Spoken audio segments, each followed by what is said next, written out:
Hi everyone, I'm Gemma, the owner of Gemma Redmond Vintage, and I'm here today on a Thursday for a change to share with you some recent additions to my online collection. All of these pieces will be being added to the website, not from next Monday, but from the Monday after, whilst I take a little break. However, if you'd like to find out more about any of them in the meantime, or indeed if you'd like to make a purchase, please don't hesitate to get in touch and I can provide you with further images and details. So I have a selection of 6 items to share with you today. We've got pieces ranging from 1914 right through to the 1950s, so a bit of a smaller window this week. And we also have pieces that have a bit of a colour theme too. We've got lots of turquoises, soft pinks, soft blues, and these are really with the fact that the weather is changing in mind. We're starting to see a lot more sunshine and we're really moving into spring, so we've got these soft pastel-y bright colours coming in as well. So let's begin, and I'll start with the necklace that I'm wearing because I'm sure it has attracted your attention, caught your attention, and you'll be able to see that it is of course a beadwork snake. Now this piece is a real example of craftsmanship and beauty, but it's also a real example of resilience and bravery. It has a lot of interest within it. So this piece was made between 1914 and 1918 during the First World War by a Turkish prisoner of war in a British camp.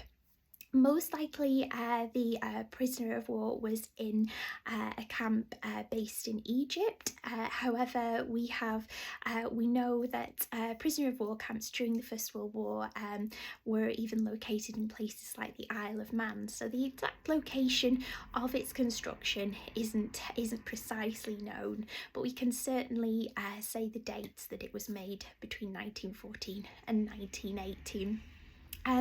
Many Turkish prisoners of war crafted these beadwork snakes, perhaps as a way of alleviating boredom and keeping their skills going, but also they were used for things like bartering for items with fellow prisoners, and they were also created as gifts for when they returned from the camps to give to their loved ones, and they were also created to give to prison guards as well.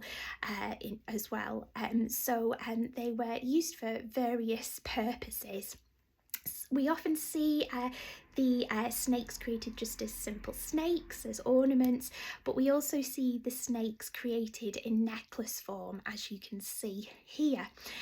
Sometimes the snakes have little sharp teeth on them so that they can clasp the tail in their mouths and be worn as a choker. Other times there's a loop attached to the end of the tail so that they can be worn as a long necklace. These pieces are very collectible because there's a lot of interest to them. Recently there's been one of them, an example appeared on the Antiques Roadshow. However, they're also held in wartime museum collections across the globe. They really are a great collector's piece, but can also still be worn today too, as I'm showing you now. They're a real great example of wartime history, social history and jewellery history. There's so much interest in one item. So as you can see, the loop on this piece allows it to be worn quite long like this, or as a choker up here like this, or with the loop just around the snake's neck and at a greater length like this. I'll just show you how it unfastens. So the bead loop is just the right size to be inched ever so slightly over the snake's head. However, the loop isn't too large so that it can come loose easily.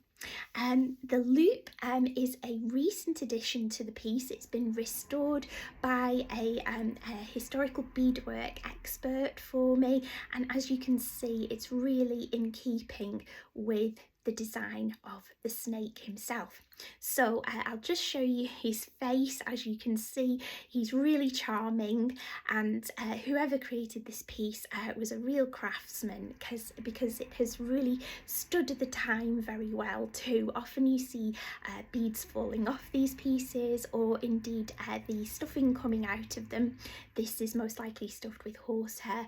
However, this is in excellent condition. You can see that the diamond shapes here are created from orange and navy blue beads, and the snake's tummy is all white beads, and he even has a design underneath his chin. So this really is a great piece of history, perfect for collectors of jewellery, collectors of wartime history, or just those with an interest in the history of fashion and social history too. Next, let's move on to the earrings that I'm wearing, and you may not have noticed these straight away. They're a very delicate piece.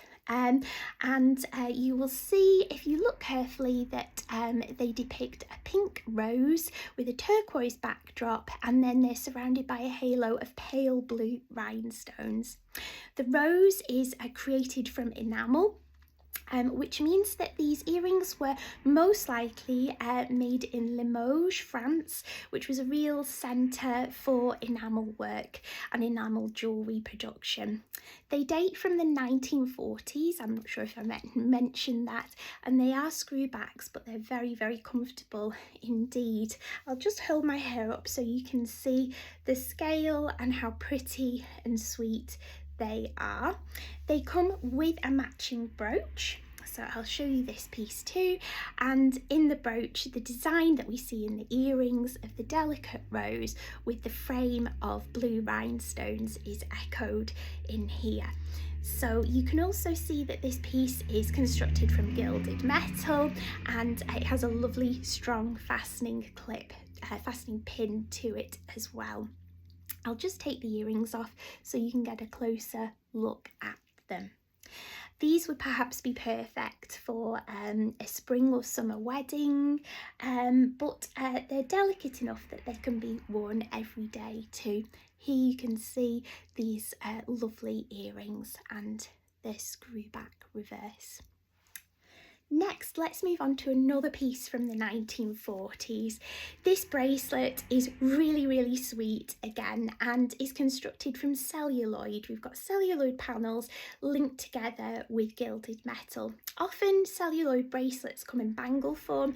This is a little bit more unusual. The panels have been pressed with a floral design, and the design is picked out in pale blues and pinks, so it's again really pretty for spring.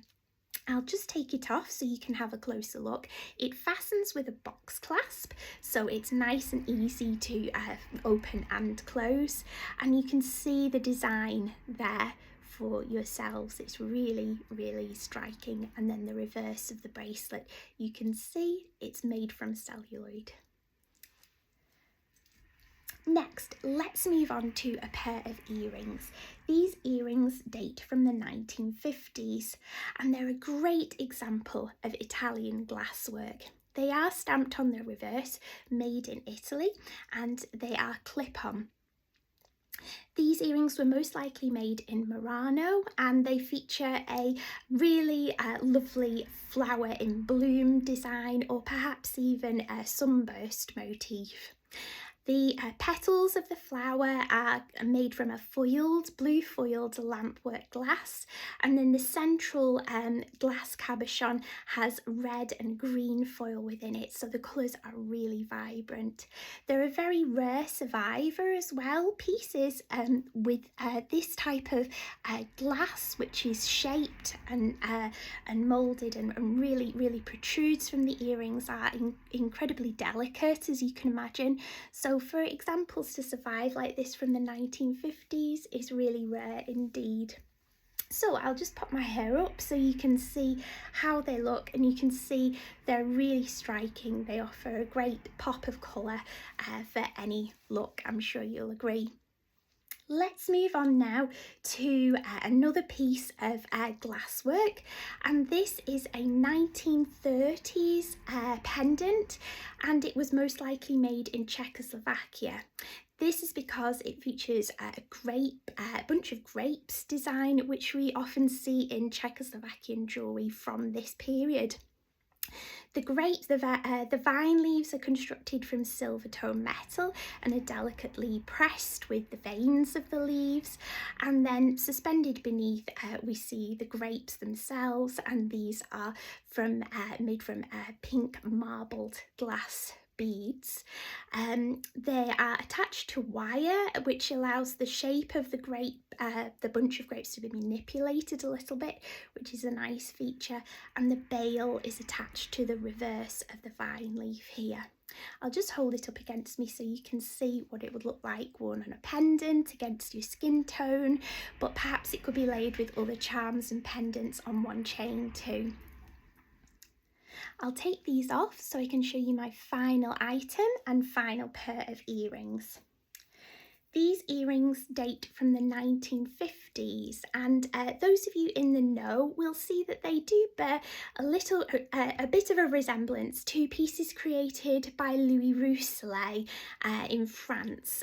Certainly this floral motif here and the high quality glass beads suggest this. They are constructed from gilded metal, and we've got this really extravagant hoop design detailed with pale pink glass beads all over it. And they are clip-ons as well, as I'll show you now. So I'll just put them in so you get an idea of how they look and how they fall against the face. You can see that they're really eclectic, really pretty, and again perfect for spring, summer with their really sweet pink colours, candy pink colour to them. Okay, that's my selection of pieces for this week. I'll just recap what I have for you. We've got these 1950s pink glass bead earrings, which were possibly created in France by Louis Rousselet. We have these 1950s Italian glass earrings. This Czechoslovakian 1930s glass grape pendant. This 1940s Limoges enamel brooch and earring set. This 1940s celluloid floral bracelet. And this fascinating and great example of wartime resilience, this 1914 to 1918 Turkish prisoner of war beadwork snake necklace. So that's my selection of pieces this week. Thanks very much for joining me again. I will see you all in not next Friday but the Friday after. As I mentioned, I'm taking a short break, but I will be available for any inquiries as well. So thanks again, and I'll see you all again very soon. Take care. Bye bye.